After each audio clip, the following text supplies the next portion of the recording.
Hi sophomores, welcome to your photography lesson. Let's talk about the power of photography. This lesson is truly my favorite one. I might be a little biased because I love this unit as a whole. But there's a lot of power that relies in photography. There's a lot of things that you can tell through a photo because we're visual creatures as humans. We tend to go for what we can see. So a lot of times you will see that in social justice campaigns, they'll focus a lot on the visual components of their campaign. Even advertisement does it and marketing does it because that's how they attract us. So these are 4 examples of really stunning photos that past students took. This is a class I taught many years ago, and their task was to take stunning photos that kind of told a story that just showed how truly beautiful something could be with very little things. So all I gave them was a camera. I sent them out into the computer science building, which is a building in which our offices are housed. And I gave them nothing else. Didn't allow them to go outside. Their job was to take what was inside the building and really turn it beautiful, which let me tell you is a little hard because our building is kind of gray and really dark. So this photo, when you look at it, it's really appealing. You can see the pattern, you can see where the colors are, but this is just simply just a framed photo that's out there. The way that they took the photo and really focusing in on those colors makes a world of a difference for it. Let's talk about this next photo.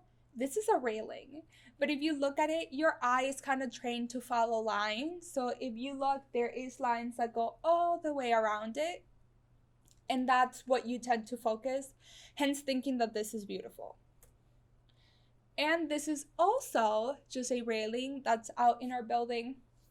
So our eyes tend to really follow lines, and this is what this is taking advantage of. It follows the line all the way to the end where you can see where the building kind of ends. Now let's talk about the process on how to take these stunning photos with very little. So let's say I want to take a picture of the plant, but if I take it from this far away, it's kind of like, not pretty. What if I get in a little closer? Still not perfect. What if I move in a little closer? It's okay, but you can see in the background there's a lot of distracting things happening. But what if I really move in and I focus on the light and the colors of this particular leaf? Then it really turns that into a really stunning photo. And all they did was just move in a little closer and utilize what was around them. So they're using framing to do so. They're utilizing the light and the colors. And this, again, it's just a plant. Same with this. This is a vent. The way in which you place it kind of changes how the image looks. It definitely looks better when it's off to the side. So what am I trying to get at with this is you're going to have the task of taking photos that are considered stunning with very little. But as you can see, there is a ton that you can do with just a phone, a computer, anything that's a device that has a camera in it.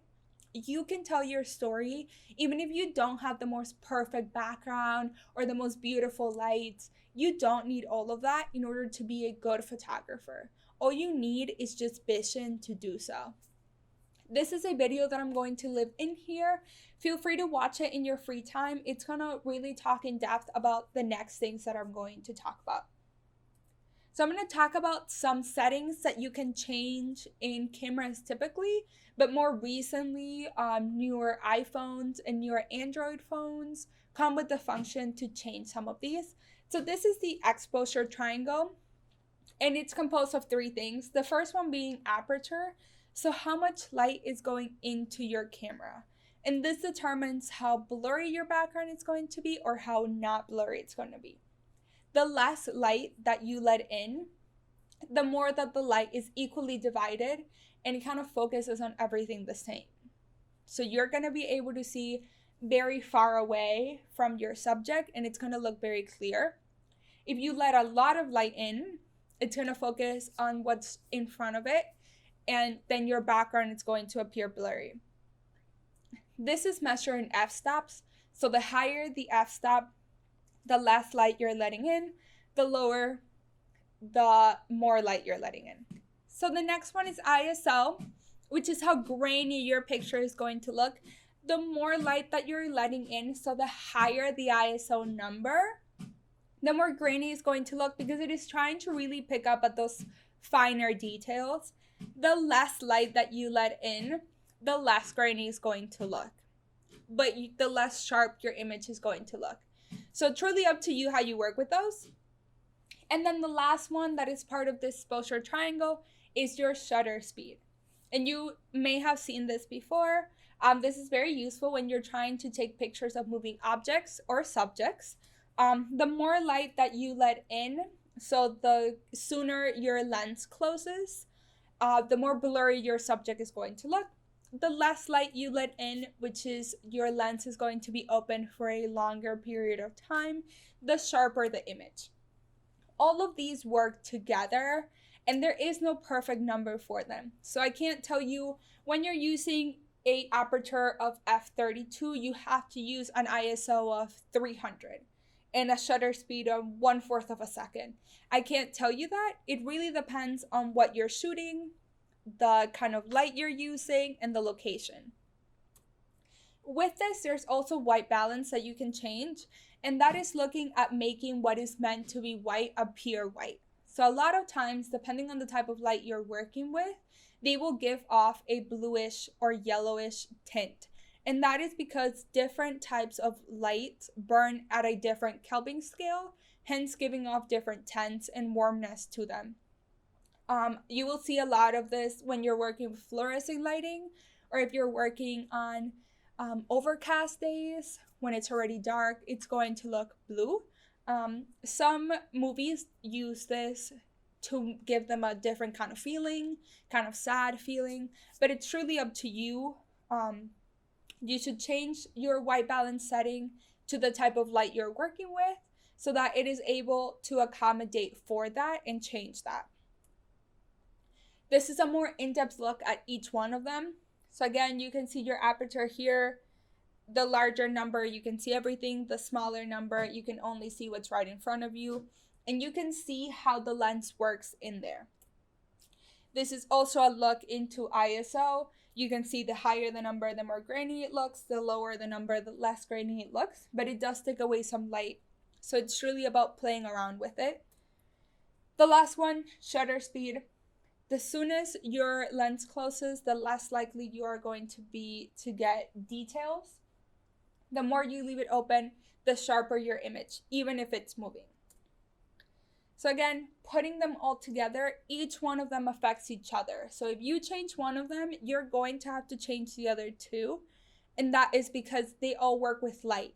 So they all affect each other once more or less light is being let into the camera. And there is no perfect number. I can't tell you a perfect 3 number that you can use. You have to play around with it. So now let's talk about compositional techniques and how these works when taking photos. The first one is rule of thirds, and the rule of thirds calls for you to imagine a 3x3 grid.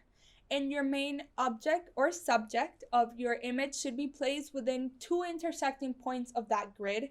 As you can see here, the shell is hitting the bottom right, and it's kind of towards the top right. And then our bird here is hitting the left in the top and in the bottom. And that is so our eyes are naturally trained to not go towards the middle of an image. They're trained to go towards the side, either side. So that is why making sure that you place it within 2 intersecting points of this grid is going to allow you to make your main object or subject really stand out in your photo.